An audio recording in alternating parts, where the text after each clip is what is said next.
Everyone thinks of changing the world, but no one thinks of changing himself. This insightful saying by Leo Tolstoy is a valuable reminder for all of us to reflect inwardly. The renowned 19th century Russian author suggested that we ask ourselves what God really wants us to do. As Leo Tolstoy said, "In the name of God, stop a moment, cease your work, look around you."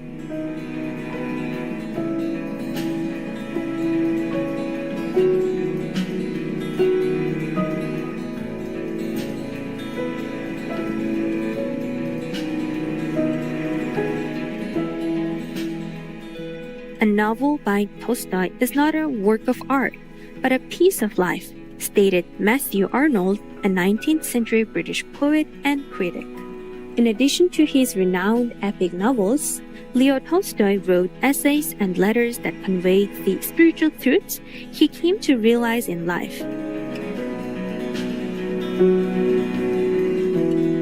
Along with adopting and promoting the vegetarian diet, he became deeply interested in spirituality and living by the ethical teachings of Christ.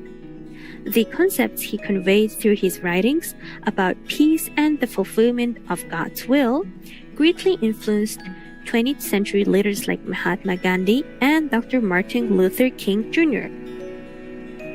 Supreme Master Thanh once spoke of Tolstoy in a group meditation session with our association members in July 1997 in Los Angeles, USA.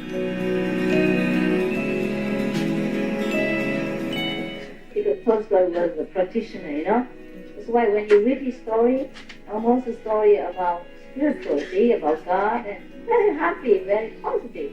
It's very good to read him, to read his book. You try. If you haven't, you try. You can read more, Such thing is very good for you.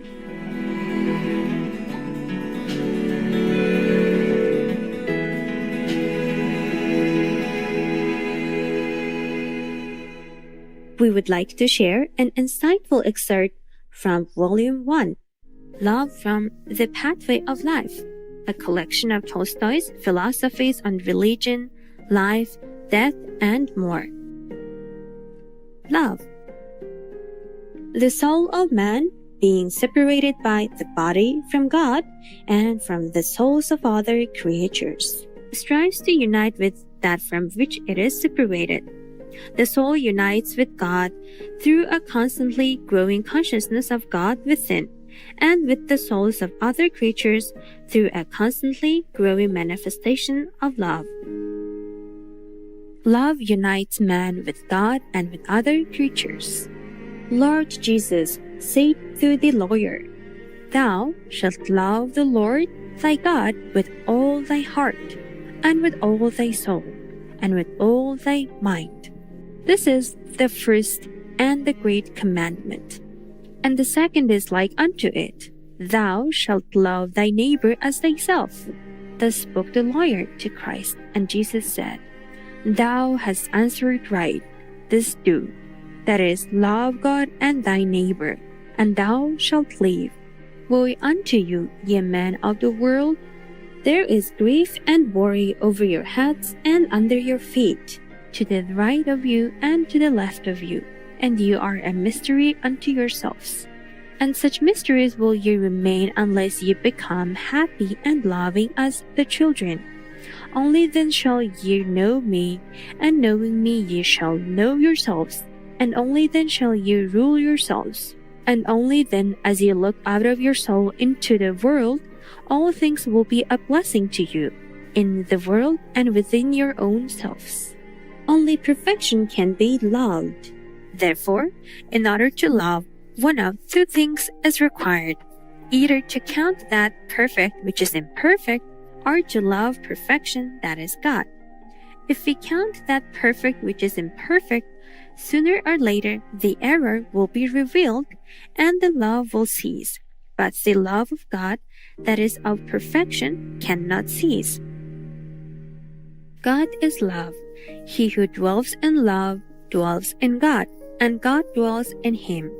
No man has ever seen God, but if we love one another, God dwells in us, and his love is perfected in us. If a man says, I love God, and hates his brother, he is a liar. For he that loves not his brother, whom he has seen, how can he love God, whom he hasn't seen? Beloved, let us love one another, for love is of God, and everyone that loves is born of God, and knows God, for God is love. Man can unite truly only in God. In order to unite, man need not walk towards one another, but all must go in the direction of God. If there were an immense temple in which the light entered only in the center from above, then in order to meet in that temple, all men would have to go towards the light in the center thereof. Even so in the world, let all men walk in the direction of God, and eventually they will all meet. Beloved, let us love one another. Love is of God, and he that loves is born of God and knows God. He that loves not knows not God, for God is love, said John the Apostle. To love all men seems difficult, but all things are difficult until you learn how to do them. Man can learn anything: to sow, to weave, to till the soil, to mow, to forge iron, to read and to write. Even so, they must learn how to love all people. And to learn to do this is not difficult, because loving one another has been ingrained in our hearts. No man has ever seen God, but if we love one another, he dwells in us. And if God is love and dwells in us, it is not difficult to learn to love. We must only strive to be delivered from that which hinders love, to be delivered from that which prevents its outward manifestation. And if you only make a start, you will soon attain the most important and necessary of all sciences: how to love people. There is nothing more joyful than the knowledge that people love us. But curiously enough, in order that people might love us, we need not strive to please them, but only to draw nearer to God. Draw nigh to God, give no thought to people, and the people will love you. Do not ask God to unite you. He has made you one already by placing His one and the same Spirit in you all. Only cast off the things which divide you, and you will be one. Man imagines that he wills his own good, but this is only seemingly so. It is the indwelling God who wills his good, and God wills the good of all men. He who says that he loves God and loves not his neighbor deceives the people, and he who says that he loves his neighbor and does not love God deceives himself. It is said, we must fear God. This is untrue. We must love God, not fear Him. You cannot love what you fear, and besides, you cannot fear God because God is love. How can we fear love? Do not fear God, but be conscious of Him within yourself. And if you are conscious of God within, you will fear nothing in the world. Some say that the last day will be the day of judgment, and that the God of goodness will be a God of wrath. Yet from a God of blessings, nothing can come but what is good. Whatever faiths there be, there is only one true faith, that God is love. And from love nothing can come but good.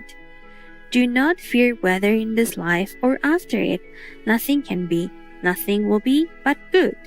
To live a godly life is to be like unto God. To be like unto God, you must fear nothing and desire nothing for self. In order to fear nothing and desire nothing for self, you need only love. Some say, look within, and you will have peace. This is not the entire truth. Others say, come out of self, strive to forget self, and seek happiness and pleasures. This also is untrue. This is untrue if alone for the reason that pleasures will not eliminate disease. Peace and happiness are neither within us nor outside of us, but are in God, and God is both within us and outside of us. Love God, and you will find in God that which you seek. Cheerful viewers, thank you for joining us for today's Words of Wisdom.